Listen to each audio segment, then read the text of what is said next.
Hello नमस्कार दोस्तों, good evening. आप सभी का बहुत बहुत स्वागत है हमारे यूट्यूब चैनल कैरियर परिवार में। मैं मुकेश कुमार आप सबका बहुत बहुत स्वागत करता हूं। चलिए दोस्तों, आज का क्लास हम लोग स्टार्ट करते हैं। आज का क्लास होने वाला है आपका सामाजिक विज्ञान यानी कि सामाजिक सामान्य अध्ययन का होगा, और यहाँ पर रीजनिंग देखेंगे और कुछ मैथ के भी महत्वपूर्ण प्रश्न यहाँ पर देखेंगे। और ये टेस्ट नंबर है दोस्तों आपका 74 नंबर, और आज 75 नंबर हम लोग महत्वपूर्ण यहाँ पर देखने वाले हैं। तो चलिए स्टार्ट करते हैं। आपका जो क्लास होता है डेली रात में 9 बजे से लाइव क्लास होता है, और ये आपका व्हाट्सएप ग्रुप का नंबर है। अभी तक इसमें आप नहीं जुड़े हैं तो आप इस पर मैसेज करके आप जुड़ सकते हैं। और इसमें जुड़ने के लिए ये आपको शर्त है कि आपको 351 का इसमें चार्ज लगेगा आपको, है ना। आपको एक बार 351 का चार्ज लगेगा, फिर आपको जब तक एग्ज़ाम ना हो तब तक आपको PDF वीडियो नोट्स इत्यादि सभी चीज़ मिलता रहेगा। आज भी पेपर में दिया था कि जो आप सभी की एग्ज़ाम है वो 28 जुलाई को ही एग्ज़ाम होगी, और प्रधानाध्यापक का जो एग्ज़ाम हुआ था उसका रिजल्ट भी आपको जुलाई में देखने को मिल जाएगा।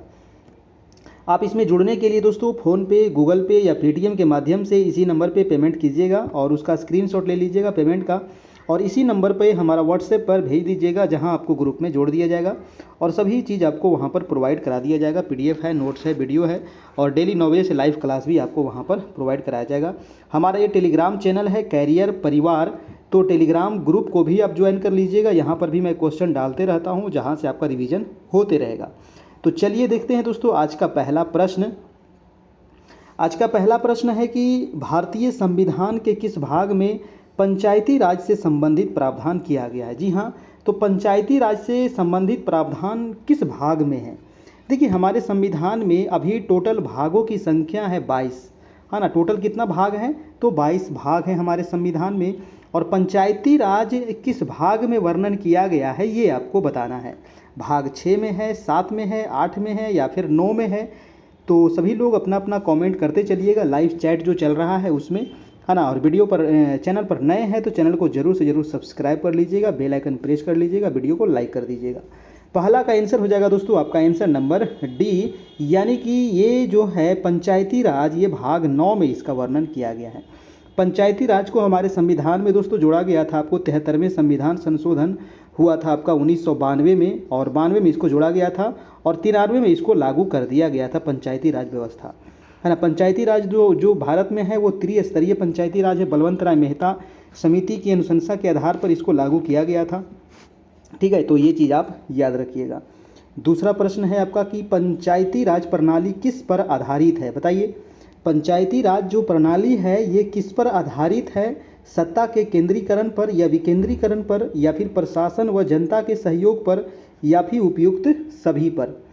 तो पंचायती राज जो विकेंद्रीकरण कभी नहीं हो सकता है ना। तो ये हो जाएगा पंचायती राज प्रणाली जो है ये आपको सत्ता के विकेंद्रीकरण पर आधारित है आपका, है ना। केंद्रीकरण इसका गलत है ना। आंसर हो जाएगा इसका दोस्तों आंसर नंबर बी हो जाएगा आपका। ठीक है, नेक्स्ट चलते हैं। आपका 3 नंबर प्रश्न कह रहा है कि पंचायती राज प्रदान करता है। जी हाँ, पंचायती राज जो व्यवस्था है वो क्या प्रदान करता है हमें, तो पिछड़े क्षेत्रों का कृषि विकास करता है, या फिर स्थानीय स्तर पर लोकतांत्रिक प्रशासन का विकास करता है, या फिर ग्रामीण स्तर पर उचित राजस्व का संचालन करता है, या देहाती क्षेत्र में शिक्षा का फैलाव करता है। तो पंचायती राज क्या प्रदान करता है, तो थर्ड का हो जाएगा दोस्तों आंसर नंबर बी, यानी कि स्थानीय स्तर पर लोकतांत्रिक प्रशासन व्यवस्था करता है। तो आंसर हो जाएगा आपका आंसर नंबर बी नंबर हो जाएगा आपका थर्ड का। 4 नंबर प्रश्न है कि 73वें संविधान संशोधन। जी हाँ, अभी आपको बताए थे कि 73वें संविधान संशोधन के तहत ही पंचायती राज को भारतीय संविधान में लागू किया गया था। और ये कब हुआ था, तो ये पूछा जाता है, याद रखिएगा 1992 में हुआ था ये संशोधन, और 1993 में इसको लागू किया गया था। तो 92-93 एग्जाम में पूछा जाता है। ठीक है, 73वें संविधान संशोधन। और आगे कह रहा है कि अनुसार पंचायती राज संस्थाओं में अध्यक्ष के कम से कम कितने पद महिलाओं के लिए आरक्षित होता है। जी हाँ, तो पंचायती राज में संस्थाओं में दोस्तों अध्यक्ष के लिए महिलाओं के लिए कितने पद आरक्षित होते हैं, तो 4 के लिए हो जाएगा दोस्तों। 1/3 पद महिलाओं के लिए आरक्षित होते हैं, यानी कि आंसर हो जाएगा आपका आंसर नंबर ए हो जाएगा। अगला है कि हवा में आर्द्रता। जी हाँ, हवा में जो आर्द्रता है ना, उसको नापने के लिए कौन से उपकरण का प्रयोग किया जाता है। बताइए, तो हवा में जो आर्द्रता है पाई जाती है ना, जो नमी है, उसको किससे मापा जाएगा। हाइड्रोमीटर, हाइग्रोमीटर, या स्पेक्ट्रोमीटर, या फिर यूडियोमीटर। 5 का क्या हो जाएगा दोस्तों, 5 का आपका आंसर हो जाएगा हाइग्रोमीटर, यानी कि आंसर हो जाएगा आंसर नंबर बी। और ये प्रश्न है ना काफ़ी इंपॉर्टेंट है, कई बार एग्जाम में पूछा गया है। तो हवा में आर्द्रता मापा जाता है हाइग्रोमीटर से। स्पेक्ट्रोमीटर क्या है ना, स्पेक्ट्रोमीटर क्या होता है, तो स्पेक्ट्रोमीटर एक ऐसा यंत्र है जो विद्युत चुंबकीय स्पेक्ट्रम के एक विशिष्ट भाग के सापेक्ष प्रकाश के गुणों का मापन करता है। ठीक है, तो चलिए अगला प्रश्न पे चलते हैं, आपका 6 नंबर। वीडियो अच्छा लग रहा हो ना तो एक लाइक ज़रूर कर दीजिएगा। चैनल पर नए हैं तो चैनल को सब्सक्राइब कर लीजिएगा। सभी लोग वीडियो को थोड़ा सा लाइक कर दीजिए। कह रहा है कि सड़क पर चलने की अपेक्षा बर्फ़ पर चलना कठिन होता है। जी हाँ, सड़क पर आप आसानी से चल लेते हैं, लेकिन कभी बर्फ़ पे चल करके क्या आप देखे हैं, अगर बर्फ़ पे चलिएगा तो फिसल करके गिर जाइएगा। आखिर ऐसा क्यों होता है ना, बर्फ़ पे चलना इतना कठिन क्यों होता है? तो इसका यही कारण है कि बर्फ़ में सड़क की अपेक्षा घर्षण कम होता है दोस्तों। यही कारण है कि सड़क पे चलना आसान होता है और बर्फ़ पे चलना कठिन होता है। देखिए, सड़क पर चलने में हमें आसानी इसलिए होती है क्योंकि पृथ्वी पर उसकी सतह क्या होती है, खुरदुरी होती है, और इसके वजह से ही घर्षण बल क्या हो जाता है, वहाँ पर उत्पन्न होता है। जबकि जो खुरदरी होने के कारण ही हम उस पर पैर टिका करके पृथ्वी को पीछे की ओर ढकेलते हैं और न्यूटन के तृतीय नियम के अनुसार हम आगे बढ़ जाते हैं। लेकिन बर्फ़ में ऐसा नहीं होता है। बर्फ़ में सड़क की अपेक्षा क्या होता है, घर्षण काफ़ी कम होने के कारण उस पर चलना सड़क पर चलने की तुलना में काफ़ी कठिन होता है। आंसर हो जाएगा दोस्तों, आंसर नंबर आपका डी नंबर हो जाएगा। नेक्स्ट है कि सूर्यास्त तथा सूर्योदय के समय सूर्य के लाल रंग का प्रतीक होने का कारण क्या है? जी हाँ, आप देखे होंगे जब सूर्य भगवान निकलते हैं मॉर्निंग में या फिर शाम में सूर्यास्त होता है तो लाल आखिर क्यों प्रतीत होता है, ये आपको क्वेश्चन पूछा गया है। काफ़ी इंपॉर्टेंट सवाल है। 7 का आंसर क्या होगा, तो इसका आंसर हो जाएगा प्रकाश के प्रकीर्णन की वजह से ऐसा होता है। ठीक है, इसका वजह क्या है, तो प्रकाश के प्रकीर्णन के कारण ऐसा होता है। सुबह और शाम लालिमा पूरा छा जाती है। नेक्स्ट प्रश्न है आपका प्रश्न नंबर 8। प्रश्न है कि दृश्य वर्ण क्रम में सबसे कम तरंगदैर्घ्य वाला रंग कौन सा है दोस्तों? देखिए, सबसे कम तरंगदैर्घ्य और सबसे अधिक तरंगदैर्घ्य दोनों आपको एग्जाम में पूछा जाता है। तो बताइए यहाँ पर सबसे कम तरंगदैर्घ्य किसका होगा, तो 8 का हो जाएगा दोस्तों। बैगनी का सबसे कम होता है और लाल का सबसे अधिक होता है। तो ये आप नोट कर लीजिएगा, कई बार एग्जाम में पूछा जाता है। इसका आंसर हो जाएगा कम सबसे होता है तरंगदैर्घ्य जो वो बैगनी का है। नेक्स्ट प्रश्न है आपका 9 नंबर।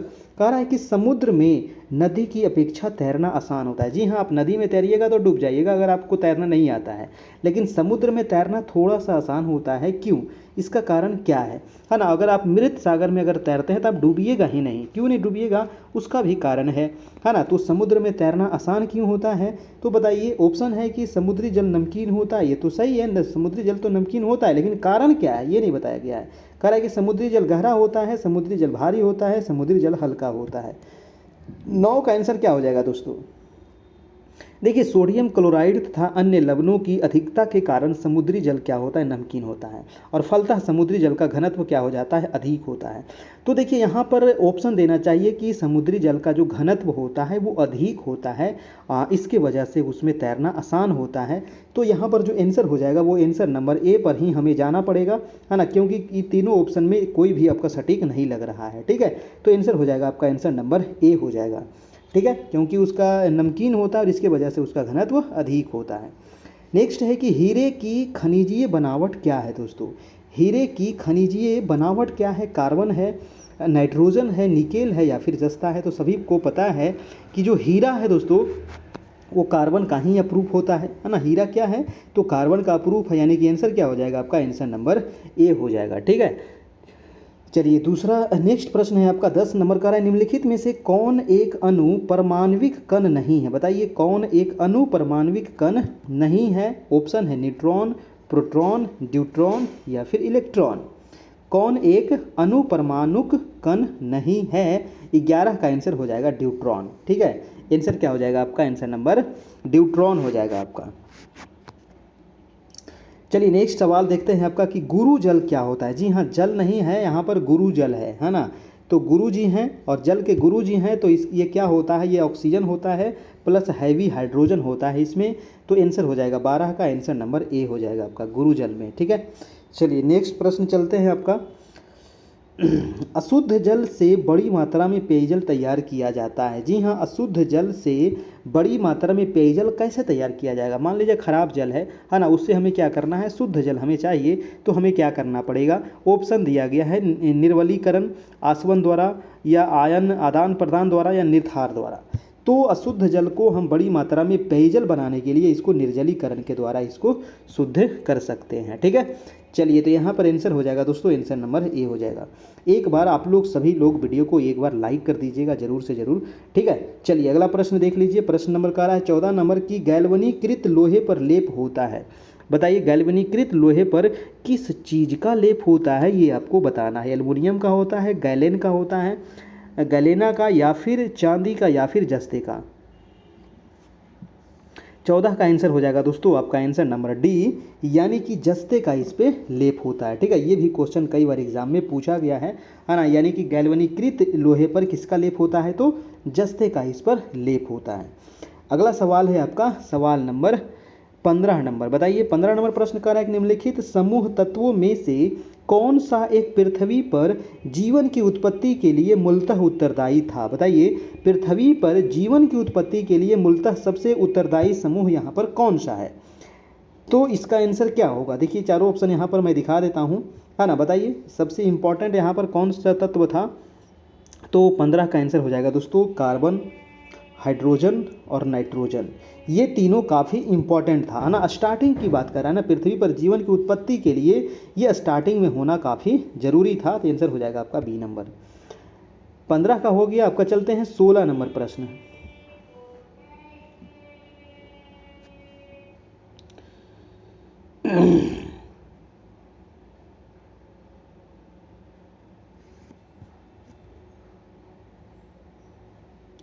सोलह नंबर प्रश्न कह रहा है कि निम्न में से कौन सा सबसे अधिक श्यान है? बताइए, सबसे अधिक श्यान इसमें कौन सा है? अल्कोहल है, पानी है, शहद है, या फिर गैसोलीन है? 16 का आंसर क्या होगा? बताइए, 16 का आंसर क्या हो जाएगा? सबसे अधिक इसमें श्यानता किसमें होती है? देखिए, श्यानता जो होता है ना, किसी तरल का वह गुण है जिसके कारण वह किसी बाहरी प्रतिबल या फिर अपरूपक प्रतिबल के कारण अपने को विकृत करने का विरोध करता है।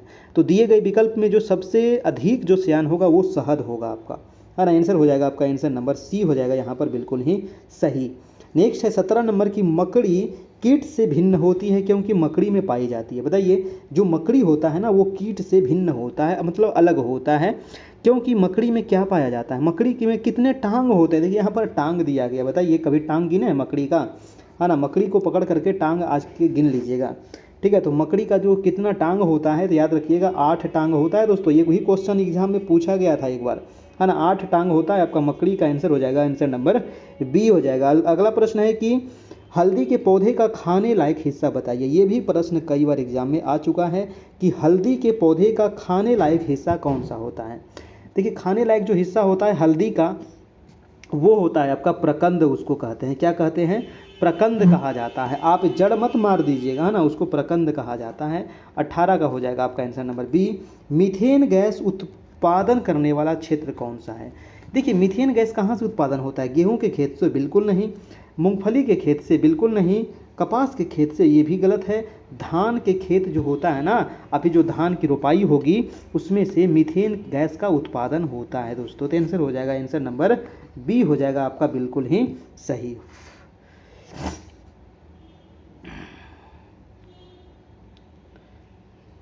अगला प्रश्न है आपका 20 नंबर। 20 नंबर प्रश्न कह रहा है कि मेंडल के आनुवंशिकता के सिद्धांत किस पर आधारित है ना। मेंडल जो है आनुवंशिकता के सिद्धांत किस पर आधारित है? तो कायिक जनन, या फिर अलैंगिक जनन, या फिर लैंगिक जनन, या फिर उपयुक्त सभी। 20 का हो जाएगा दोस्तों लैंगिक जनन पर ये आधारित होता है ना। मेंडल के आनुवंशिकता का सिद्धांत, यानी कि आंसर हो जाएगा आपका आंसर नंबर सी हो जाएगा। ठीक है, अगला प्रश्न है कि मशरूम क्या होता है? मशरूम की सब्जी आप लोग तो खाए ही हैं, है ना। तो मशरूम क्या होता है? देखिए, मशरूम इसी को कहते हैं कुकुरमुत्ता, है ना। कुकुरमुत्ता भी इसी को कहते हैं। ये क्या होता है? तो ये कवक होता है, यानी कि फंगी इसको कहते हैं दोस्तों। मशरूम जो है एक प्रकार का कवक है, यानी कि आंसर हो जाएगा आपका आंसर नंबर ए हो जाएगा, और जिसका सब्जी काफ़ी अच्छा लगता है खाने में। नेक्स्ट है आपका प्रश्न नंबर आपका 22 नंबर। बताइए कि मनुष्य की खोपड़ी में कुल कितनी हड्डियां होती है? जी हाँ, आपका जो खोपड़ी है उसमें टोटल कितनी हड्डी है? 28 है, 30 है, 32 है, या फिर 40 है? 22 का क्या होगा? 22 का आंसर हो जाएगा दोस्तों 28, है ना। मनुष्य की खोपड़ी में 28 हड्डियां होती है। 8 जो हड्डी होता है वो मस्तिष्क के चारों ओर होता है ना। और जो 14 हड्डी होता है दोस्तों वो चेहरा में होता है, और 6 हड्डी जो होता है वो कान में होता है, ठीक है। तो टोटल हो गया आपका 28 हड्डी, आंसर हो जाएगा आंसर नंबर ए। अगला प्रश्न है कि एंजाइम क्या होता है, बताइए एंजाइम क्या है? वसा है, आरएनए है, प्रोटीन है, या इनमें से कोई नहीं है। 23 का हो जाएगा आपका आंसर नंबर, क्या होगा 23 का, बताइए सभी लोग।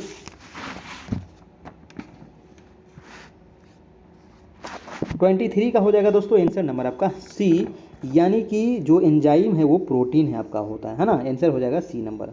अगला है कि एजोला है एक, बताइए एजोला क्या है? एजोला क्या है? ये जलीय फर्न है, या फिर जलीय एल्गी है, या फिर जलीय बैक्टीरिया है, या फिर उपयुक्त में से कोई नहीं है। 24 का हो जाएगा दोस्तों आपका आंसर नंबर ए, यानी कि जलीय फर्न होता है एजोला, है ना। आंसर हो जाएगा आपका आंसर नंबर ए हो जाएगा। देखिए सभी साइंस का प्रश्न है, और साइंस का भी क्वेश्चन आपको एग्जाम में काफ़ी पूछा जाएगा। अगला है कि फंक ने निम्नलिखित में से किसका आविष्कार किया? ये काफ़ी इंपॉर्टेंट प्रश्न है। फंक के द्वारा किसका आविष्कार किया गया था? देखिए विटामिन का आविष्कार जो किया गया है ना, विटामिन का जो आविष्कार किया गया है वो फंक महोदय के द्वारा ही किया गया है, ठीक है। 1911-12 में पॉलिश वैज्ञानिक जो कैसमिर फंक ने थे, इन्होंने ही पहली बार विटामिनों की अवधारणा का निरूपण किया था, और इसीलिए कहा जाता है कि विटामिन का आविष्कार किसने किया? तो फंक ने ही किया है।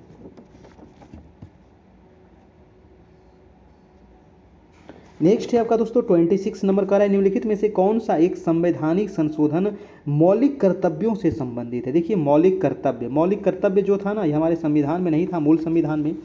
इसको बाद में जोड़ा गया था आपको 42वें संविधान संशोधन के तहत, है ना। कब जोड़ा गया था? 42वें संविधान संशोधन कब हुआ था? तो 1976 में हुआ था 42वें संविधान संशोधन, और 42वें संविधान संशोधन में ही आपको मौलिक कर्तव्य को जोड़ा गया था। और तो आंसर हो जाएगा आपका आंसर नंबर दोस्तों ए नंबर, स्वर्ण सिंह समिति की अनुशंसा पर, है ना। चलिए नेक्स्ट हो जाएगा 26 का आंसर हो जाएगा आपका आंसर नंबर ए हो जाएगा।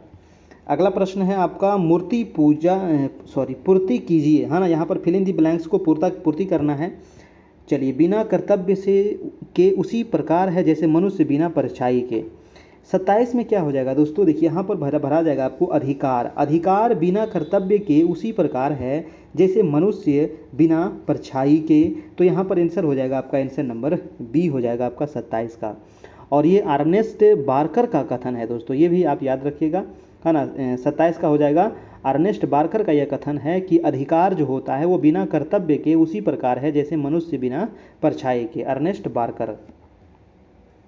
नेक्स्ट है 28 नंबर की सर्वसम्मति से निर्वाचित भारत के राष्ट्रपति कौन थे? जी हाँ, सर्वसम्मति से जो यानी कि निर्विरोध जिसको कह सकते हैं, है ना, निर्विरोध जो चुने गए थे भारत के राष्ट्रपति वो थे संजीवा रेड्डी। जी हाँ, कौन थे? तो संजीवा रेड्डी थे, यानी कि एन संजीवा रेड्डी हो जाएगा। आंसर नंबर हो जाएगा आपका आंसर नंबर सी हो जाएगा यहाँ पर।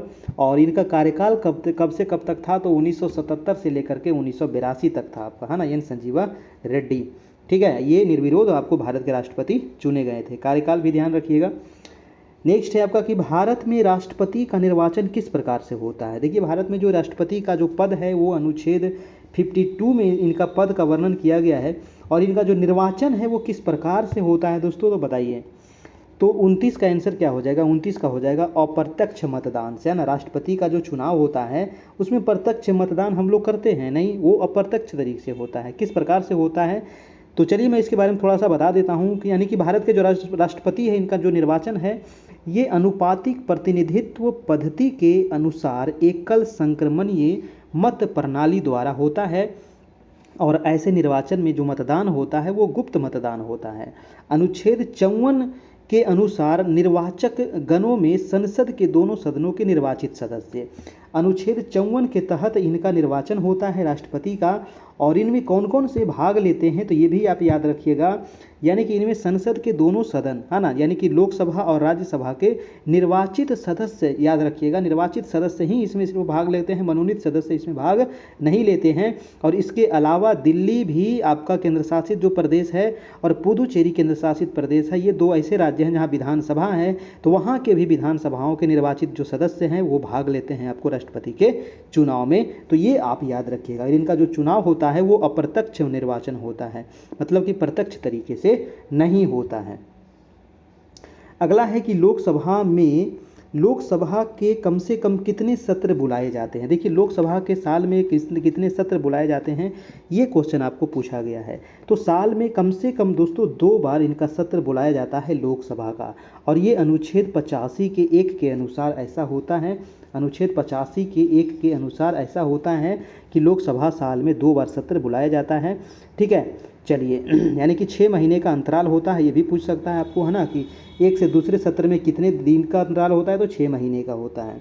नेक्स्ट है कि लोक निधि का अभिभावक किसे कहा जाता है। बताइए तो लोक निधि का अभिभावक किसे कहते हैं दोस्तों। तो ये कहा जाता है नियंत्रक और महालेखा परीक्षक, है ना। नियंत्रक और महालेखा परीक्षक को कहा जाता है लोक निधि का अभिभावक।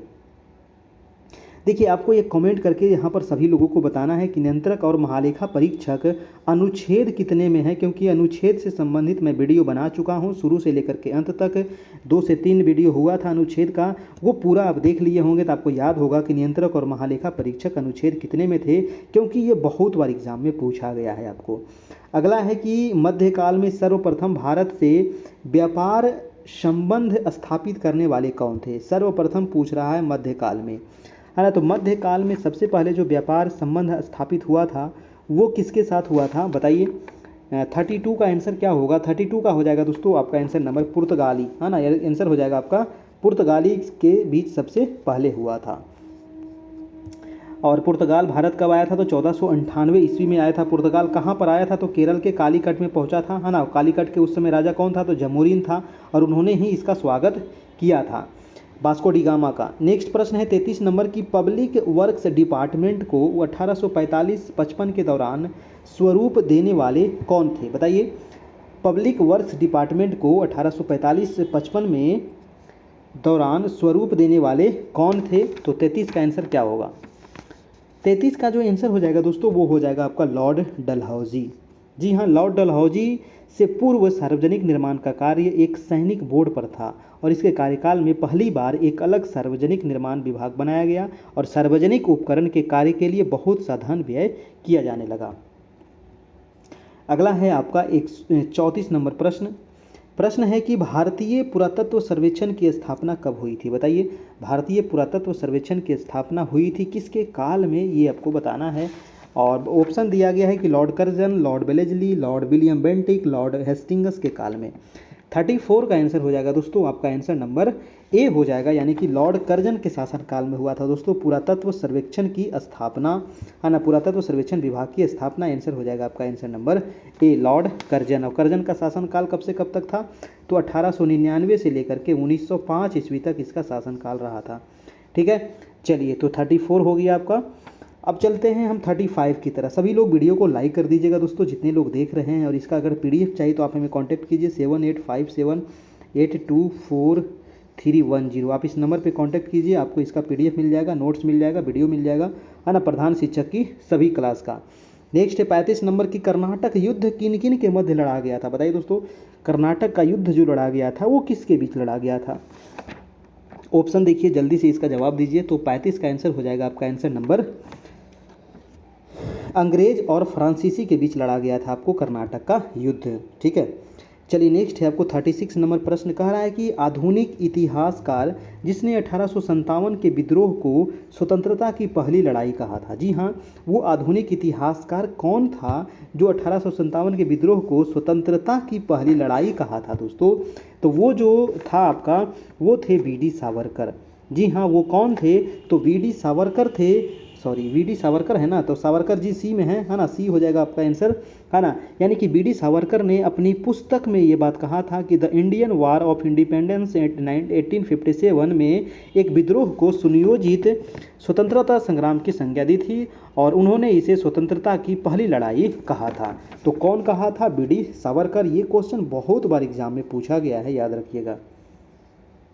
अगला सवाल है आपका 37 नंबर प्रश्न है कि किसने यह विचार किया था कि भारत में ब्रिटिश आर्थिक नीति के घिनौनी है। बताइए ब्रिटिश आर्थिक नीति के घिनौनी है, यह विचार भारत में किसने लाया था, है ना।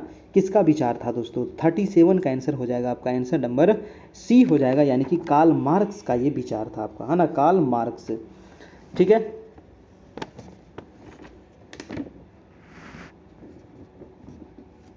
नेक्स्ट है आपका 38 नंबर, कह रहा है कि अवध के शाह ने कुंवर सिंह को फरमान दिया था जिसका संबंध किससे था? बताइए, अवध के शाह ने कुंवर सिंह को फरमान दिया था जिसका संबंध किससे है? जौनपुर से है, मिर्जापुर से है, आजमगढ़ से है, या फिर इलाहाबाद से है? तो आंसर क्या हो जाएगा आपका 38 का?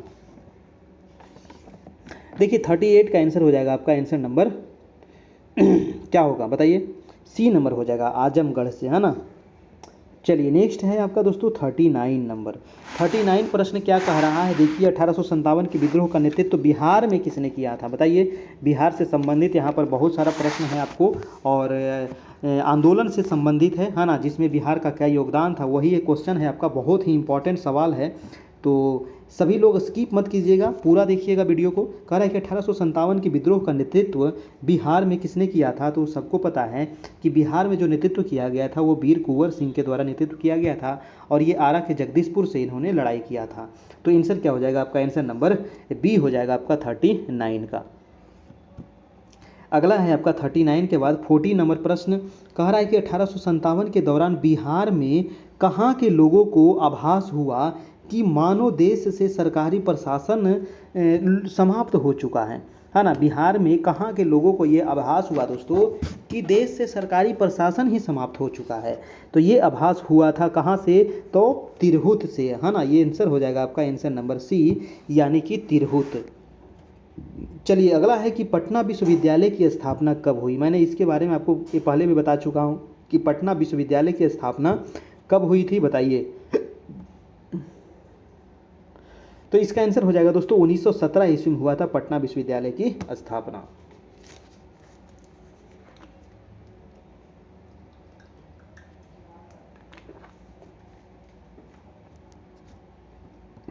चलिए इसका आंसर क्या हो गया? आपका आंसर नंबर बी में हो गया।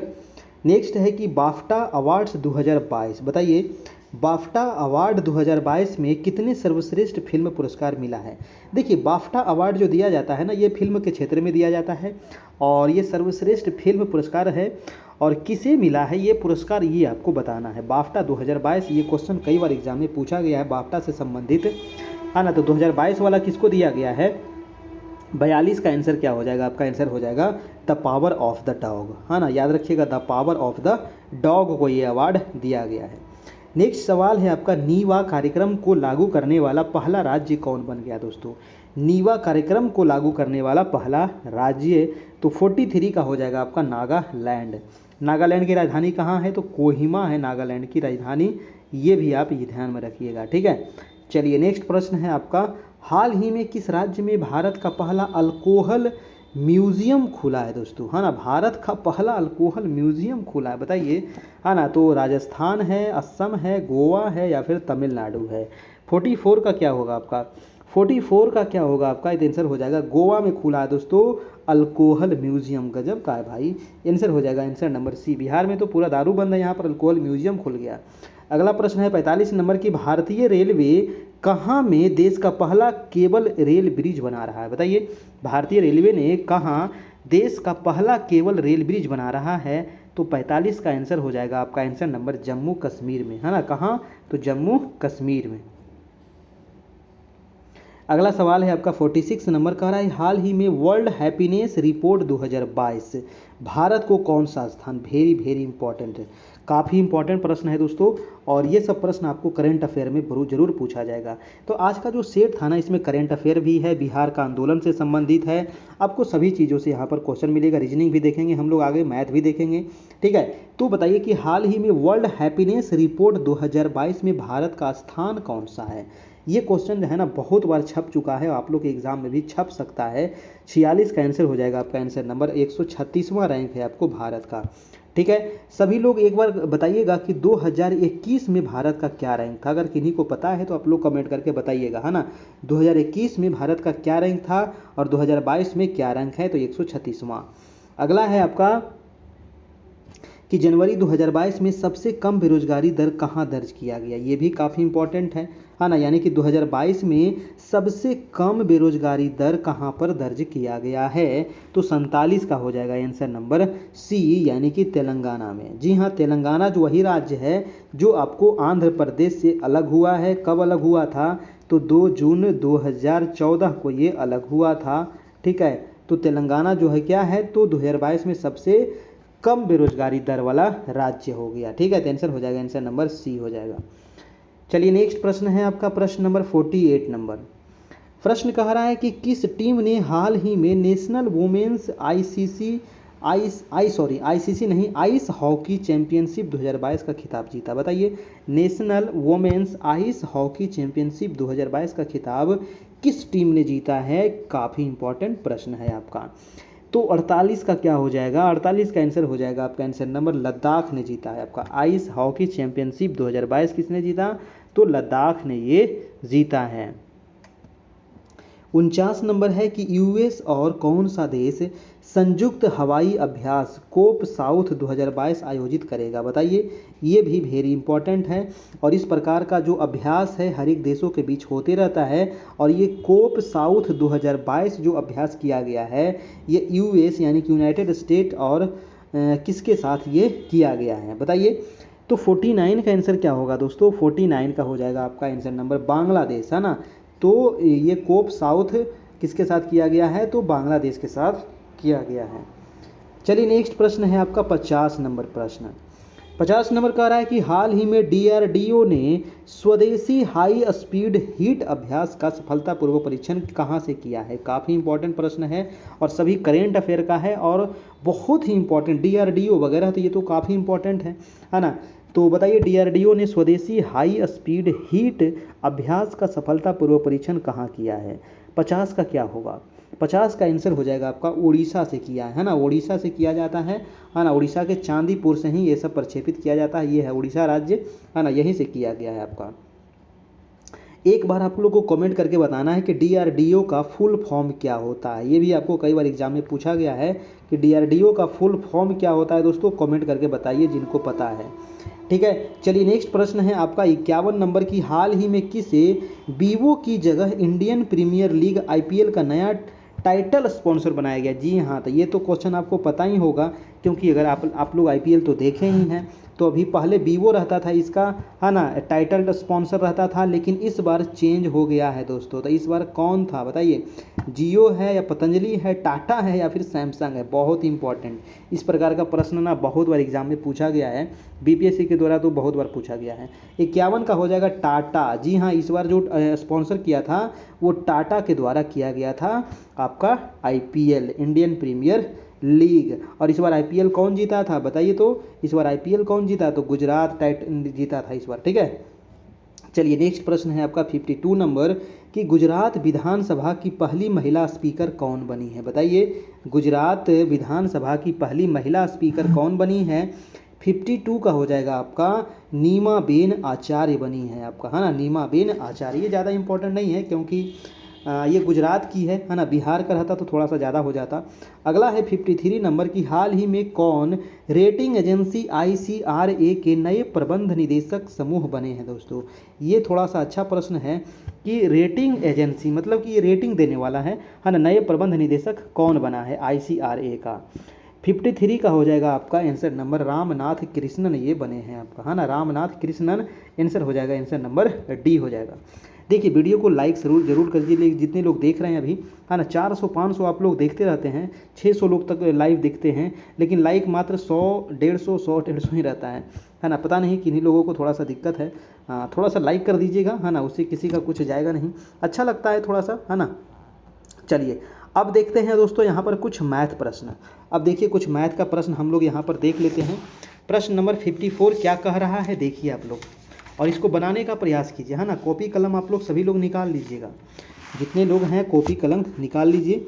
प्रश्न कह रहा है कि एक परीक्षा में किसी प्रत्याशी ने 30% अंक प्राप्त किया। मान लीजिए आप परीक्षा में बैठ गए 30% अंक आप प्राप्त किए। कह रहा है कि वह 6 अंक से फेल हो गया, अगर 6 अंक इसमें आप और लाते तो आप पास हो जाते। कह रहा है कि एक दूसरा प्रत्याशी आपका दोस्त जो है वो 40% अंक प्राप्त किया और पास होने वाले न्यूनतम अंक से 6 अंक ज़्यादा ले आया। मतलब कि आपका दोस्त ज़्यादा तेज है, यानी कि 40% लाया और 6 अंक और भी ज़्यादा ले आया। तो बताइए कि अधिकतम अंक कितना था, यानी कि वो जो एग्ज़ाम हुआ था वो कितने का एग्ज़ाम हुआ था, तो ये आपको बताना है। बताइए 54 का आंसर क्या होगा, कैसे बनेगा। देखिए इसको कैसे बनाएंगे, है ना। देखिए इसको दो प्रकार से बना सकते हैं, एक तो ट्रिक भी बना सकते हैं और दूसरा है आपको मतलब कि प्रोसेस से बना सकते हैं। तो प्रोसेस आपको जानना काफ़ी ज़रूरी है। देखिए ट्रिक से कैसे बनाएंगे। ट्रिक देखिए, एगो कह रहा है कि 40% है और एगो कह रहा है 30% है। 40% लाया तो ये 6 नंबर ज़्यादा ले आया और 30% लाया तो 6 नंबर कम लाया। तो क्या हो जाएगा यहाँ पर 40% माइनस 30% बराबर 6 प्लस 6। लिख सकते हैं कि नहीं लिख सकते हैं। 40% ज़्यादा लाया तो 6 अंक ज़्यादा, 40% लाया तो 6 अंक ज़्यादा ले आया, 30% लाया तो 6 अंक कम लाया। तो मतलब कि दोनों को माइनस कर देंगे तो इधर दोनों प्लस हो जाएगा आपका। यानी कि यहाँ पर 10% बराबर कितना हो गया आपका 12 हो गया। तो 100% बराबर कितना निकल जाएगा दोस्तों, है ना। 10% बराबर 12 तो 100% बराबर कितना 120 है कि नहीं। तो आंसर क्या हो जाएगा आपका 120 हो जाएगा। सिंपल, समझ गए। तो इसका आंसर क्या हो जाएगा, आंसर नंबर बी हो जाएगा आपका। ठीक है, चलिए दूसरा प्रश्न चलते हैं। आपका कह रहा है, दूसरा प्रश्न कह रहा है कि एन सम हो, है ना। एन क्या कह रहा है कि एन जो है वो सम हो तो 6 के पावर n-1 किससे विभाज्य होगा। काफ़ी सिंपल प्रश्न है। एन कह रहा है सम संख्या, तो सम संख्या किसको कहते हैं, जैसे 2 है, 4 है, 6 है, 8 है, 10 है, 12 है, ये सभी संख्याएं क्या है, तो सम संख्याएं हैं। तो 6 के पावर n है, 6 के पावर n-1 है। अगर n का वैल्यू आप कितना दे देते हैं, मान लीजिए n का वैल्यू हम दे दिए 2, है ना। मान लेते हैं n का वैल्यू कितना दिए 2 दे दिए, तो 6 छक कितना होता है 36, है ना। 6 छक 36 माइनस 1 यानी कि कितना से विभाजित होगा, ये 35 से विभाजित होगा। तो आंसर क्या निकल जाएगा आपका, आंसर नंबर सीधा निकल जाएगा बी नंबर, है कि नहीं। यहाँ पर देखिए कितना खट से निकल गया आपका। एन क्या कह रहा है सम संख्या, तो सम कुछ भी दे सकते हैं ना भाई। सम 2 भी दे सकते हैं, 2 भी चेक कर लीजिएगा, 4 भी चेक कर लीजिएगा तो भी 35 से कटेगा आपका, 6 भी चेक कीजिएगा तो भी 35 से कटेगा, है ना। तो इसका आंसर क्या हो जाएगा आपका 35 हो जाएगा आपका। ठीक है, चलिए नेक्स्ट प्रश्न। चलिए 56 नंबर प्रश्न कह रहा है कि किसी तार को जब एक वर्ग के रूप में मोड़ा जाता है। मान लीजिए कि ये एक तार है ना, एक तार है और तार ये था, इसको क्या किए, इसी को हम बना दिए एक वर्ग बना दिए, ठीक है। तो उसके द्वारा घिरा क्षेत्रफल हो गया 488 वर्ग किलोमीटर। यानी कि वर्ग का क्षेत्रफल क्या होता है, भुजा स्क्वायर बराबर दिया हुआ है हमारा 484 दिया हुआ है। यानी कि ए का वैल्यू कितना निकल गया, 21 निकल गया, सॉरी 22 निकल गया, एक है ना। ए का वैल्यू कितना निकल गया 22 निकल गया। ये क्या हो गया, ये तो भुजा हो गया ना, है ना। वर्ग का क्षेत्रफल बराबर क्या होता है, फॉर्मूला भुजा के स्क्वायर होता है। यानी कि ए स्क्वायर बराबर दिया हुआ है 484, तो भुजा बराबर कितना निकल गया 22। यानी कि ये है 22, ये भी है 22, ऊपर भी 22 और इधर भी 22। ठीक है, समझ गए। अब कह रहा है कि तार द्वारा घिरा क्षेत्र क्या होगा यदि इस तार को एक वृत्त के रूप में मोड़ा जाए। और तरवा तो वही है, लेकिन इस तरवा को क्या बना दिया गया, एक वृत्त बना दिया गया। समझ रहे हैं ना, वृत्त बना दिया गया दोस्तों। तो तार तो उतना ही है, यानी कि 2πr हमको दिया हुआ है ना। 2πr हमको दिया हुआ, यानी कि परिधि दिया हुआ है हमारा, है ना। 2πr बराबर कितना दिया हुआ है। अब देखिए भुजा तो यहाँ पर निकाल लिए थे आप, 22 निकाल लिए थे। तो वर्ग का परिमाप यहाँ पर क्या होता है, वर्ग का परिमाप होता है फॉर्मूला 4a। वर्ग का परिमाप होता है 4 गुने भुजा होता है फॉर्मूला, ठीक है। तो 4 गुने भुजा कितना है, भुजा आ गया 22, यानी कि हो गया 88। वर्ग का परिमाप जो आया वो आया 88। तो यानी कि इसी वर्ग के परिमाप बराबर क्या हो जाएगा, वृत्त का परिधि, है ना। वर्ग का परिमाप यानी कितना आ गया 88 बराबर वृत्त की परिधि। वृत्त की परिधि फॉर्मूला क्या होता है 2πr होता है। वृत्त की परिधि फॉर्मूला क्या होता है 2πr होता है। अब यहाँ से r का वैल्यू आप निकाल लीजिएगा, r का वैल्यू निकलेगा, उसके बाद फिर क्षेत्रफल निकालेंगे, है कि नहीं। तो 2 से कितना कट गया, इसका 44 बार में कट गया। पाई का वैल्यू क्या होता है 22/7 होता है। तो r बराबर क्या हम लिखेंगे, r बराबर क्या लिखेंगे 44 गुने 22, सॉरी 7/22 ना होगा, 44 गुने 7/22, यानी कि 22 दूनी 44, 7 दूनी कितना हो गया 14 आ गया। यानी कि r का वैल्यू कितना आ गया दोस्तों 14 आ गया। अब हमको क्या पूछ रहा था कि वृत्त के रूप में मोड़ा जाता है तो इसका क्षेत्रफल कितना होगा ना, वृत्त का क्षेत्रफल बराबर फॉर्मूला क्या होता है, आर याद रखिएगा, आर बराबर कितना आ गया 14 आ गया, यानी कि आर बराबर कितना आ गया 14। तो वृत्त का क्षेत्रफल क्या होता है पाई आर स्क्वायर, यानी कि पाई का वैल्यू कितना होता है 22/7 गुने आर का वैल्यू कितना है 14 गुने 14, यानी कि 7 दूनी 14। अब देखिए 14 गुने 2 गुने 22 कीजिएगा तो कितना आएगा 616 आ जाएगा। 14 गुने 22 गुने 14 गुने 2 गुने 22 कीजिएगा तो 616 आ जाएगा, यानी कि आपका आंसर निकल गया। सबसे पहले यहाँ पर क्या निकल गया, भुजा निकाल लिए, फिर वर्ग का परिमाप निकाल लिए, फिर वर्ग का परिमाप बराबर क्या हो गया आपका वृत्त का परिमाप हो गया आपका। अब यहाँ से आर निकल गया तो क्षेत्रफल निकल जाएगा, है कि नहीं। तो ये आपका पता चल गया, आपका आंसर हो जाएगा, आपका आंसर नंबर सी हो गया। ठीक है, चलिए नेक्स्ट प्रश्न है आपका 57 नंबर।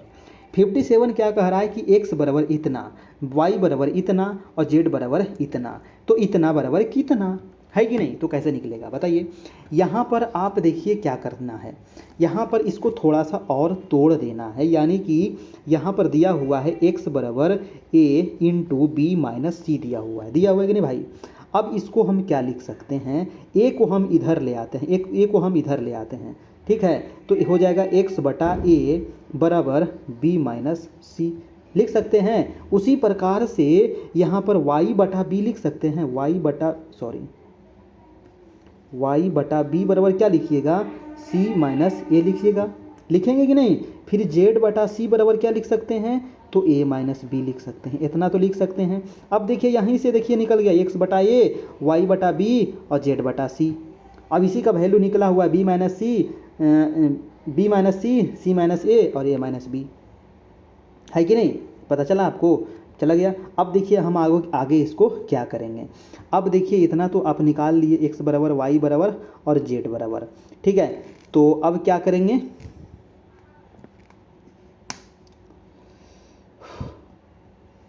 चलिए तो यहाँ पर हमको दिया हुआ है x बटा a प्लस y बटा b, एक मिनट मैं इधर लिख देता हूँ थोड़ा सा ताकि आप लोग को दिख सके, है ना। x बटा a प्लस y बटा b प्लस z बटा c बराबर b minus C plus c minus a plus a minus b बराबर 0।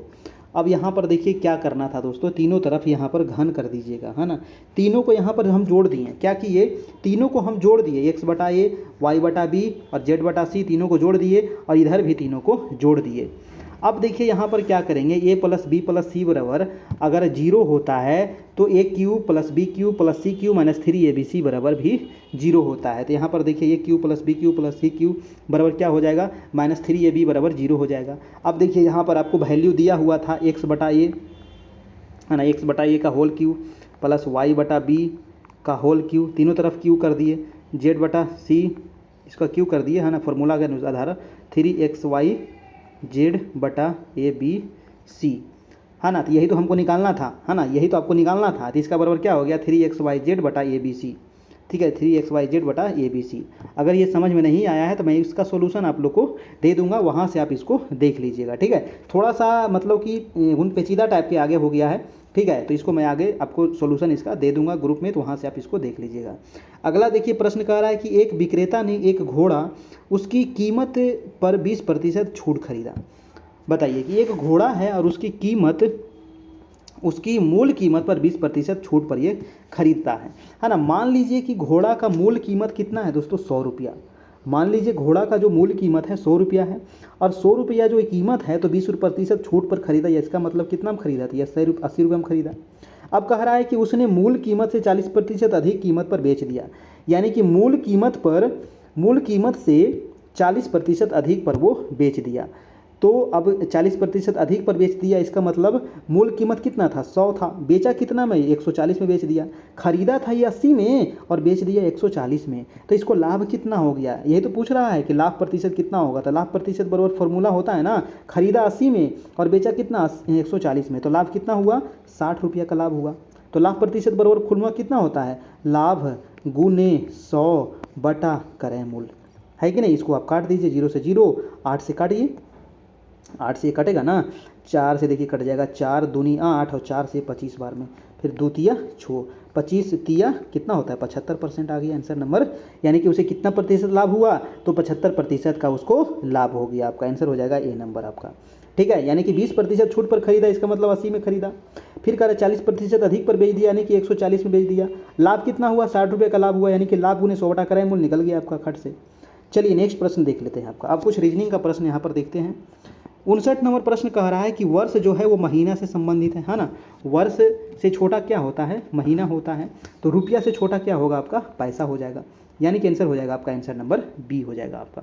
ठीक है, चलिए, यानी कि जिस प्रकार वर्ष जो होता है ना वो महीनों से मिलकर के बनता है, ऐसे भी बना सकते हैं, और उसी प्रकार जो रुपया है वो पैसा से मिलकर के बनता है। अगला जो रीजनिंग है वो है 144 और 10 है, समानुपात है 60 में, यहाँ पर क्या आएगा बताइए। देखिए यहाँ पर इस प्रकार की रीजनिंग को कैसे बनाते हैं। 60 नंबर कह रहा है कि 144 यहाँ पर दिया हुआ है, बीच में अनुपात का चिन्ह है और यहाँ पर 10 दिया हुआ है, यानी कि इसको कैसे लिखा गया कि 144 आ गया, और उसी प्रकार से यहाँ पर ये कैसे लिखा जाएगा कि 169 आ जाएगा। देखिए थोड़ा सा दिमाग लगाइए, आपको थोड़ा सा दिमाग लगाइए। यहाँ पर कितना है, 10 है। 144 जो है वो किसका स्क्वायर है, 144 जो है वो किसका स्क्वायर है, 12 का स्क्वायर है कि नहीं, यानी कि ये 12 का स्क्वायर है। 12 का स्क्वायर है, ये कितना है, 10 है। तो 10 में आप 2 अगर जोड़ देते हैं, है ना, 10 में 2 जोड़ देते हैं तो उसका स्क्वायर करते हैं तो कितना आ जाता है, 144 आ जाता है। उसी प्रकार से यहाँ पर अगर हम 11 लिखते हैं, 11 में 2 जोड़ देते हैं और उसका स्क्वायर करते हैं तो 169 आ जाएगा, यानी कि यहाँ पर क्या आपका आएगा, 11 आएगा। आप देखिए दिमाग रीजनिंग में है ना, किसी प्रकार से आप इसको बना सकते हैं, है ना। यही आप दूसरे तरीके से भी सोच सकते हैं। आप हम इस तरीके से सोचें, आप इसको किसी और तरीके से सोच सकते हैं। जैसे कि 10 दहें 100 होता है, 10 में हम यहाँ पर 2 जोड़ करके 144 ले आए, 11 में यहाँ पर 2 जोड़ कर 169 आ जाएगा, यानी कि 13 का स्क्वायर कितना होता है, 169 होता है। 13 13 169 बराबर है 44 से, है ना। तो यहाँ पर आंसर क्या हो जाएगा आपका, आंसर नंबर बी हो जाएगा। मतलब कि एक ही रीजनिंग को आप बहुत तरीके से बना सकते हैं, और भी दूसरा तरीका इसका बनाने का, है ना। चलिए अब देखते हैं दूसरा नंबर 61 नंबर रीजनिंग क्या कह रहा है। कह रहा है कि निम्नलिखित विकल्पों में से कौन सा एक दिए गए सेट के बिल्कुल समान है। देखिए ये सेट आपको दिया गया है, जैसे जिस प्रकार से ये आपको दिया गया है उसी प्रकार से यहाँ पर ऑप्शन में आपको खोजना है। देखिए यहाँ क्वेश्चन में किया क्या गया है, इसको थोड़ा सा ध्यान से देखिएगा। देखिए किया क्या गया है, सबसे पहले किया यहाँ पर क्या है, तो सती 8 56 कर दिया। 7 गुने 8 बराबर कितना होता है, 56 होता है। अब 56 में दोस्तों यहाँ पर 14 जोड़ दिया, 56 प्लस 14 यहाँ पर कर दिया। वो देखिए जो ये रूल मैंने अभी बताया, सती 8 56 प्लस 14, है ना, सती 8 56 प्लस 14। अब देखिए यहाँ पर 9 8 सती 8 9 8 72, 72 प्लस 14 हो रहा है, ये गलत हो गया। अब देखिए 8 9 72, 72 और 14 में अगर इसमें जोड़िएगा तो कितना आएगा, ये भी गलत हो गया ऑप्शन। 9 6 54, ये भी गलत हो गया, 6 बराबर हो रहा है। 8 8 64 और 64 और 14 कितना होता है, 78 होता है, यानी कि ऑप्शन नंबर डी आपका बिल्कुल ही सही है। यानी कि जैसे जैसे ये किया गया है उसी प्रकार से ऑप्शन में आपको ढूंढना है। ठीक है, तो ये थोड़ा सा आपको इसको कैलकुलेट करना है, यानी कि 7 8 56, 56 प्लस 14 यानी कि 70। अब देखिए इसमें ऑप्शन नंबर डी में इस प्रकार का रूल का अप्लाई किया गया है, तो आंसर क्या हो जाएगा, डी नंबर आपका हो जाएगा। इस प्रकार से भी रीजनिंग में आपको पूछ सकता है एग्जाम में। देखिए अगला प्रश्न है आपका 62 नंबर। यहाँ पर देखिए किया क्या गया है, कह रहा है कि निम्नलिखित अक्षर समूहों में से किसी समूह के अक्षरों को निम्नलिखित श्रृंखला के रिक्त स्थानों में क्रमानुसार रखने से श्रृंखला पूरी हो जाएगी। मतलब कि यहाँ पर देखिए बीच बीच में खाली स्थान दिया हुआ है, खाली स्थान में देखिए 1 2 3 4। देखिए इस प्रकार के प्रश्न को हम कैसे बनाते हैं, सबसे पहले इस प्रकार के प्रश्न को हम क्या करते हैं ना, कि यहाँ पर देखिए खाली स्थान कितना है, 1 2 3 4 है, तो 4 4 आपका सब में है। चलिए ये तो ठीक है आपका, है ना, ये गिन लिए पहले, 4 4 सब में है।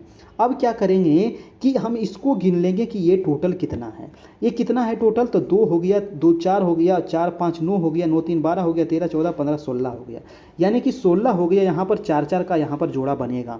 सबसे पहले क्या कीजिएगा, इसको गिन लीजिएगा, उसके बाद यहाँ पर 4 4 का जोड़ा बनेगा, यानी कि 4 चौक 16।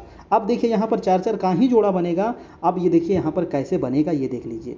कह रहा है कि ए बी, अगर मान लीजिए यहाँ पर ऑप्शन ए में रखते हैं, यहाँ पर सी, तो ए बी सी ए, ठीक है। यहाँ पर मान लेते हैं बी रख देते हैं, यहाँ पर मान लेते हैं ए रख देते हैं, यहाँ पर मान लेते हैं बी रख देते हैं। अब देखिए ए बी सी ए, यहाँ पर ए बी सी ए बन रहा है, ठीक है, ए बी सी ए बन रहा है, ए बी सी ए बन रहा है, फिर बी बी सी ए बन गया, यानी कि ये गलत हो गया ऑप्शन। मतलब कि लगातार एक ही जैसा यहाँ पर बनना चाहिए। अब सभी ऑप्शन को यहाँ पर चेक कीजिएगा तो आपका बिल्कुल ही बैठ जाएगा। तो 62 में हम देखिए डी नंबर ऑप्शन रखते हैं, यहाँ पर देखिए सी दे दिए, अब देखिए यहाँ पर आप बी दे दिए, यहाँ पर देखिए ए दे दिए, और यहाँ पर भी आप ए दे दिए। एक मिनट, यहाँ पर भी ए हो जाएगा छोटा सा, यहाँ पर भी ए हो जाएगा। अब देखिए A B C A, A B C A, A B C A, A B C A, यहाँ पर आपको 4 का यहाँ पर जोड़ा बन गया, यानी कि आंसर हो जाएगा आंसर नंबर डी। तो इस प्रकार के प्रश्न में क्या करेंगे कि ऑप्शन को यहाँ पर पुट करेंगे, फिर उसका जोड़ा बना करके देखेंगे कि कौन सा जोड़ा यहाँ पर सही बन रहा है, और जो सही बन जाएगा वही इसका आंसर हो जाएगा। ठीक है, चलिए अब देखते हैं हम अगला प्रश्न आपका 63 नंबर। प्रश्न कह रहा है कि निम्नलिखित श्रृंखला में कौन सी यहाँ पर गलत है। देखिए यहाँ पर कुछ संख्या दिया गया है ना, जो ये संख्या दिया गया है ना, इसमें से एक संख्या गलत है ना। इसमें से 4, 11, 25, 46, 109, 221, 445 में से कोई एक संख्या यहाँ पर गलत है। तो यहाँ पर 4 ऑप्शन दिया गया, यही चारों में से कोई गलत होगा, है ना, यही चारों में से ना कोई गलत होगा। तो कैसे निकालेंगे, कैसे निकालेंगे इसको? सबसे पहले क्या करेंगे, तो इसमें कुछ दिमाग लगाएंगे हम कि क्या क्या इसमें किया गया है। सबसे पहले देखेंगे, देखिए यहाँ पर कितने का अंतर है दोस्तों। सबसे पहले इसको थोड़ा सा और बड़ा कर देते हैं ताकि आपको दिख सके। देखिए यहाँ पर कितने का अंतर है, यहाँ पर अंतर है आपको 7 का। यहाँ पर कितने का अंतर है, तो यहाँ पर 14 का अंतर है। यहाँ पर कितने का अंतर है, तो यहाँ पर 23 का अंतर है, सॉरी 21 का अंतर है। हाँ, यहाँ पर 28 का अंतर है ना, सॉरी। देखिए यहाँ पर गलत कौन सा है, देखिए यहाँ पर देखिए क्या हो रहा था। 7 का 7 14, यहाँ पर 14 दूनी 28, 28 दूनी यहाँ पर 56, 56 दूनी आपका हो जाएगा 112, 112 दूनी हो जाएगा 224। हो क्या रहा था आप ये देखिए, मतलब कि यहाँ पर दुगना बढ़ते जा रहा था। देखिए यहाँ पर 7 अंतर है, यहाँ पर 14 हो गया, 14 दूनी 28 हो गया, 28 दूनी 56 हो गया, 56 दूनी 112 हो गया, 112 दूनी 224 हो गया। लेकिन जो ये 46 जो दिया गया है, 46 के जगह पर क्या आएगा, 46 के जगह पर 53 आना चाहिए। क्यों? क्योंकि 46 जो है वो अगर 46 है तो यहाँ पर ये जोड़ा सेट नहीं हो रहा है। इसका मतलब ये हुआ कि ये जो 46 जो है वो गलत है, यानी कि ऑप्शन नंबर बी आपका बिल्कुल यहाँ पर सही है। ठीक है, तो यहाँ पर आप गुना करके, स्क्वायर करके, भागा करके किसी भी तरीके से आप निकाल सकते हैं। तो यहाँ हमें ये पता चला कि यहाँ पर अंतर चल रहा है आपका, यहाँ पर क्या चल रहा है, सभी में अंतर चल रहा है आपका, है ना। 7 हो गया, 7 का मतलब कि दुगना बढ़ते जा रहा है। यहाँ पर 7 हुआ था तो यहाँ सीधा 14 हो गया, 14 हुआ तो यहाँ पर सीधा 28 होना चाहिए, 28 के बाद यहाँ 56 होना चाहिए, 56 के बाद 112 होना चाहिए, फिर 224। ये सब सही है क्योंकि इसके बीच में 112 ही है, इसके बीच में 224 ही है, इसके बीच में 7 है ना, इसके बीच में 14 है। इसका मतलब ये बीच वाला ही गड़बड़ है। इसका मतलब क्या हुआ, ये बीच वाला ही गड़बड़ है ना, यानी कि 46 नंबर गड़बड़ है। तो 46 आपका आंसर निकल के आ गया। ठीक है, तो इस प्रकार से आपको सेट करना पड़ेगा एग्जाम हॉल में। ठीक है, दिमाग को फास्ट करना पड़ेगा तभी जा करके हो पाता है ना, नहीं तो वहाँ पर दिमाग चौन भौन हो जाता है। चलिए 64 नंबर प्रश्न कह रहा है कि पीर पंजाल श्रेणी कहाँ पाई जाती है। कुछ यहाँ पर ज्योग्राफी के महत्वपूर्ण प्रश्न भी देख लेते हैं। पीर पंजाल श्रेणी, बताइए दोस्तों पीर पंजाल श्रेणी कहाँ है। देखिए पीर पंजाल श्रेणी जो है ना, अगर आप चले जाइए जम्मू कश्मीर, कहाँ चले जाना है आपको, जम्मू कश्मीर घूमने के लिए जाना है आपको, है ना, जम्मू कश्मीर घूमने के लिए जाइएगा। ये देखिए रहा जम्मू कश्मीर। ठीक है, चलिए चल दिए जम्मू कश्मीर। जम्मू कश्मीर में पड़ता है दोस्तों मध्य हिमालय में, है ना। हिमालय जो है ये 3 भागों में बटा हुआ है। ये जो मध्य वाला हिमालय यानी बीच वाला जो हिमालय है, यहीं पर है आपको पीर पंजाल श्रेणी, और ये है आपको हिमाचल प्रदेश और जम्मू कश्मीर राज्यों में ये फैला हुआ है। ठीक है, तो इसका जो आंसर हो जाएगा दोस्तों वो हो जाएगा जम्मू कश्मीर। ये जम्मू एवं कश्मीर में ये स्थित है आपका। ठीक है, मेन रूप से जम्मू कश्मीर में है, थोड़ा बहुत इसका आपको हिमाचल प्रदेश में ही है। तो हिमाचल आपका ऑप्शन में कहीं नहीं दिख रहा है, तो जम्मू कश्मीर आप यहाँ पर टिक कर दीजिए। दूसरा प्रश्न, अगला प्रश्न है आपका 65 नंबर, कह रहा है माउंट एवरेस्ट शिखर पर चढ़ने वाली पहली महिला बताना है। जी हाँ, माउंट एवरेस्ट की ऊंचाई कितनी है आपको तो पता ही होगा, 8848 मीटर। देखिए कहीं कहीं अगर ऑप्शन में 48 नहीं है, अगर 50 दिया हुआ है ना तो 50 आप मार दीजिए, क्योंकि 50 अब इसका बढ़ गया है ना, इसका बढ़ गया है, नया नया बुक में आपको 50 ही मिलेगा। ठीक है, तो माउंट एवरेस्ट की चोटी पर चढ़ने वाली प्रथम महिला पूछा गया है। 65 का हो जाएगा दोस्तों जुंको तेवई, है ना। जुंको तेवई जो एक थी वो जापानी पर्वतारोही थी, जिन्होंने 16 मई 1975 को, जी हाँ याद रखिएगा 16 मई 1975 को, है ना, 1975 को माउंट एवरेस्ट को फतह कर इतिहास रच दिया था, और ऐसा करने वाली वे प्रथम महिला बन गई।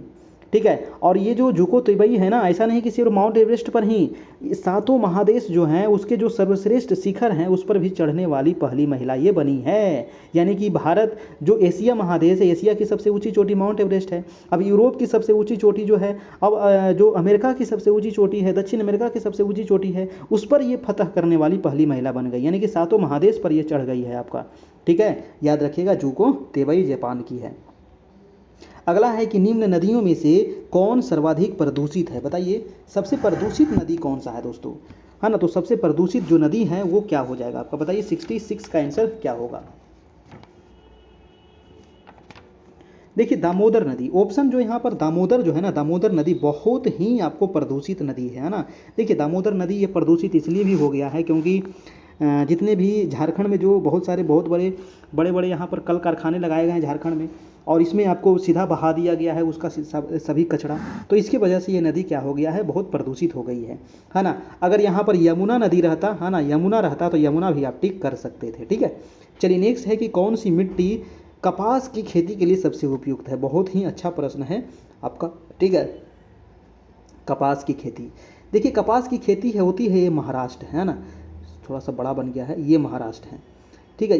ये फिर भी बड़ा बन गया है, ये देखिए महाराष्ट्र है ना। तो महाराष्ट्र में कपास की खेती सबसे ज़्यादा होती है ना। महाराष्ट्र हो गया और ये ऊपर वाला गुजरात राज्य हो गया, ठीक है।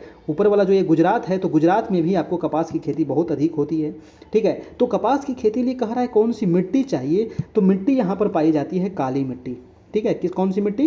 काली मिट्टी दोस्तों पाई जाती है। काली मिट्टी का निर्माण कैसे होता है, तो जब ज्वालामुखी फटता है ना, ज्वालामुखी फटता है और ज्वालामुखी से जो लावा निकलता है और ये धीरे धीरे पृथ्वी पर जम जाता है, और ये जब धीरे धीरे जम जाता है और इसके टूटने फूटने से बनती है काली मिट्टी, ठीक है। चलिए अगला है कि भारत की निम्नलिखित नदियों में से कौन हिमालय की सभी श्रेणियों को काटती है? बताइए। कह रहा है कि हिमालय की सभी श्रेणी, मतलब हिमालय में 3 श्रेणी है ना, महान हिमालय, मध्य हिमालय, शिवालिक हिमालय, है ना। हिमालय की कितनी श्रेणी है? 3 श्रेणी है, महान, मध्य और शिवालिक, ठीक है। तो ये तीनों श्रेणियों को काटती है आपको वो कौन सी नदी है ना। नदी पूछा गया था ना। चलिए 68 का क्या होगा, वो हो जाएगा आपका सतलज नदी, ठीक है। सतलज नदी कहाँ से निकलती है दोस्तों, तो याद रखिएगा राकस ताल झील, राकस ताल झील, है ना। कहीं कहीं राक्षस ताल भी लिखता है, तो राकस ताल झील से निकलती है, और ये आपको मानसरोवर के पास ही है राकस ताल झील आपका। अगला प्रश्न है आपका कि पूसा सिंधु गंगा एक प्रजाति है। बताइए पूसा सिंधु गंगा किसकी एक प्रजाति है? गेहूं की, धान की, मसूर की या फिर चना की? क्या होगा? 69 का आंसर जो हो जाएगा वो हो जाएगा आंसर नंबर ए, यानी कि गेहूं का ये प्रजाति है दोस्तों, है ना। किसका प्रजाति है? पूसा सिंधु गंगा गेहूं की एक प्रजाति है। गेहूं की और भी बहुत सारी प्रजाति हैं, जैसे पूसा बसंत, याद लिख लीजिएगा, पूसा बसंत है, पूसा बहार है, पूसा गौतमी है, पूसा अमूल्य है, पूसा वत्सना है, वत्सला है, पूसा अनमोल है, ये सभी गेहूं के मतलब की प्रजाति है दोस्तों। अगला है प्रश्न आपका, प्रश्न कह रहा है 70 नंबर, कह रहा है कि गंगा नदी के दक्षिणी भाग में फैले बिहार के क्षेत्र को क्या कहा जाता है? गंगा नदी के दक्षिणी भाग में, है ना, मान लीजिए ये बिहार है, बिहार के बीचों बीच से गंगा नदी बहती है, तो इसके दक्षिण भाग में फैला हुआ जो क्षेत्र है इसको क्या कहते हैं? गंगा सोन का दोआब, या फिर अंग का मैदान, या फिर उपयुक्त सभी, या फिर मगध का मैदान? तो 70 का आंसर क्या हो जाएगा? 70 का आंसर क्या होगा सभी लोग बताइए कमेंट करके, बताइए दोस्तों 70 का आंसर क्या होगा? देखिए 70 का जो हो जाएगा वो हो जाएगा इसको सभी हो जाएगा आपका, है ना। इसको कहेंगे मगध का भी मैदान कह सकते हैं आप, गंगा सोन दोआब भी कह सकते हैं, अंग का मैदान भी इसको कह सकते हैं, यानी कि आंसर हो जाएगा आंसर नंबर डी हो जाएगा आपका 70 का। चलिए नेक्स्ट प्रश्न है आपका 71 नंबर। देखिए वीडियो अच्छा लग रहा हो ना तो एक लाइक जरूर कर दीजिएगा सभी लोग, और चैनल पर नए हैं तो चैनल को सब्सक्राइब कर लीजिएगा। 9 बजे से आपका डेली लाइव क्लास चलता है, तो 9 बजे आप तैयार रहिएगा, खा पी के एकदम बरियार होकर के, ठीक है, क्योंकि एग्ज़ाम काफ़ी नज़दीक आ रहा है, 28 जुलाई को ही एग्ज़ाम है आपका, ठीक है। तो आप वीडियो, मेरा जितना वीडियो आपको दिया गया है अभी तक, देखिए ये 74वां वीडियो है, ठीक है। तो पूरा अगर वीडियो आप देख लेते हैं हमारा, तो आपका रिजल्ट ऐसा ही हो जाएगा आपका, ठीक है। इसका PDF पढ़ लेते हैं तो 100% है कि आपका रिजल्ट हो ही जाएगा, ठीक है। चलिए तो 71 नंबर प्रश्न क्या कह रहा है कि बिहार के दक्षिण गंगा मैदान में अवस्थित पहाड़ियाँ कौन कौन सी हैं? बिहार के दक्षिणी गंगा मैदान में बताइए कौन कौन सी यहाँ पर पहाड़ियाँ पूछ रहा है दोस्तों। धारवाड़ कालीन क्वार्टजाइट है, या फिर गोंडवाना है, या फिर उपयुक्त कोई नहीं, या फिर दोनों है? 71 का क्या हो जाएगा? 71 का आंसर हो जाएगा दोस्तों धारवाड़ की पहाड़ियाँ यहाँ पर, है ना, धारवाड़ कालीन क्वार्टजाइट की पहाड़ियाँ हैं, आपको आंसर हो जाएगा, आंसर नंबर ए नंबर हो जाएगा। ठीक है, और आप लोग को पीडीएफ चाहिए तो आप लोग कांटेक्ट कर सकते हैं 7857824310 पर। ठीक है, 7857824310 पर। अगला प्रश्न है दोस्तों आपका 72 नंबर कह रहा है नवीन जलोढ़ मिट्टी। देखिए जलोढ़ मिट्टी जो होती है ना, ये दो प्रकार की होती है, एक पुरानी जलोढ़ मिट्टी, एक नवीन जलोढ़ मिट्टी। ठीक है, तो नवीन जलोढ़ मिट्टी बिहार के किस जिले में पाई जाती है, ये काफ़ी इंपॉर्टेंट प्रश्न है। तो 72 का क्या होगा? देखिए जितने प्रश्न है ना ये बिहार के ज्योग्राफी से संबंधित है, बिहार का हिस्ट्री भी हम लोग देखे, करेंट अफेयर भी देख लिए, है ना, सभी चीज़ को यहाँ पर देख लिए, रीजनिंग देख लिए, मैथ देख लिए। बताइए कि नवीन जलोढ़ मिट्टी बिहार के किस जिले में पाई जाती है? तो 72 का आंसर हो जाएगा आपका आंसर नंबर डी नंबर, यानी कि उपयुक्त सभी, सहरसा में, दरभंगा में, पूर्णिया में। ठीक है, नवीन जलोढ़ मिट्टी दक्षिण बिहार में लगभग पुरानी जलोढ़ मिट्टी पाई जाती है, क्योंकि जितने भी बाढ़ आते हैं ना, तो बाढ़ आता है ज़्यादा करके उत्तरी बिहार में, है ना, दक्षिणी बिहार में बाढ़ बहुत कम देखने को मिलता है। अगला प्रश्न है आपका 73 नंबर। प्रश्न है कि निम्नलिखित में से कौन सा बिहार का सर्वोच्च स्थान है? बहुत बार एग्जाम में पूछा गया है, बिहार का सर्वोच्च स्थान वो कौन सी है? तो सबको पता है कि वो है दोस्तों आपका सोमेश्वर की पहाड़ी। जी हाँ, सोमेश्वर की पहाड़ी। और ये कहाँ पर ही है? तो मान लीजिए ये बिहार है, तो बिहार का जो ये वाला कोना है ना, पश्चिमी चंपारण, यही है आपको सोमेश्वर की पहाड़ी। और ये जो सोमेश्वर की पहाड़ी है, ये हिमालय का ही मतलब कि जो सबसे निचला हिस्सा है ना, हिमालय जो 3 भागों में है ना, महान, शिवालिक और आपको नीचे वाला हिस्से को क्या कहते हैं? पाद हिमालय भी इसको कहा जाता है, शिवालिक हिमालय भी कहते हैं। तो शिवालिक का ही ये सोमेश्वर की पहाड़ी आपका हिस्सा है आपका। ठीक है, अगला प्रश्न है आपका 74 नंबर कह रहा है कि बलसुंदरी मिट्टी बिहार के किस जिले में पाई जाती है? बताइए, बलसुंदरी मिट्टी बहुत बार एग्जाम में पूछा गया है बलसुंदरी मिट्टी के बारे में, है ना। तो बताइए बिहार में बलसुंदरी मिट्टी कहाँ है? तो वो हो जाएगा आपका सहरसा में भी है, दरभंगा में भी है, मुजफ्फरपुर में भी है, यानी कि उपयुक्त सभी हो जाएगा। एग्जाम हॉल में क्या मारिएगा, क्योंकि यहाँ पर एक से अधिक यहाँ पर सही है, तो ऑप्शन नंबर ई यहाँ पर आप टिक कीजिएगा एग्जाम हॉल में, क्योंकि ऑप्शन नंबर ई आपको दिया जाएगा। ठीक है, चलिए अगला प्रश्न है और आज का लास्ट प्रश्न कह रहा है अंत भला तो सब भला होना चाहिए। कह रहा है कि बिहार, दक्षिण बिहार की नदी पुनपुन का उद्गम, बताइए पुनपुन, है ना, पुनपुन का उद्गम कहाँ से होता है? ये मैंने बता चुका हूँ आप लोग को, पहले भी बता चुका हूँ, पुनपुन का, सोन का, है ना, सभी नदियों का मैं बता चुका हूँ उद्गम। बताइए पुनपुन का उद्गम कहाँ से होता है? उद्गम मतलब क्या होता है? उदय होना, है ना, उद्गम मतलब क्या? उदय होना, मतलब कि जहाँ से निकलती है ना। और मुहाना का मतलब क्या होता है ना, मुहाना का मतलब क्या होता है? जहाँ नदी जाकर के गिरती है ना। तो पुनपुन जो है ये गंगा में जाकर के गिरती है ना। तो मुहाना इसका कहाँ हो जाएगा? गंगा हो जाएगा। लेकिन उद्गम इसका कहाँ से है? तो 75 का हो जाएगा दोस्तों आपका आंसर नंबर डी, यानी कि पलामू की चोरहा पहाड़ी से ये निकलती है। ठीक है, चलिए तो आंसर हो जाएगा डी नंबर। तो ये रहा आज का 75 प्रश्न, इसका टेस्ट आप दे दीजिएगा और वीडियो देखने के बाद इसका टेस्ट जरूर दीजिएगा, है ना। और आप लोग को पीडीएफ मैं ग्रुप में दे दूंगा, वहाँ से आप इसका टेस्ट दे दीजिएगा, ताकि यहाँ से पूरा कंप्लीट आपका हो जाएगा। इसका पीडीएफ लेने के लिए, नोट्स लेने के लिए आप हमें इस नंबर पर कॉन्टैक्ट कीजिए 7857824310। और यहाँ पर 351 का आपको एक बार पेमेंट करना है, उसके बाद आपको कभी भी पेमेंट नहीं करना है, और सभी चीज़ आपको यहाँ पर प्रोवाइड करा दिया जाएगा। दोस्तों आपको पेमेंट जो करना है 351 का, वो फ़ोन पे कर सकते हैं, गूगल पे कर सकते हैं, पेटीएम कर सकते हैं, व्हाट्सएप पे भी कर सकते हैं, अमेजन पे भी कर सकते हैं, इसी नंबर पर।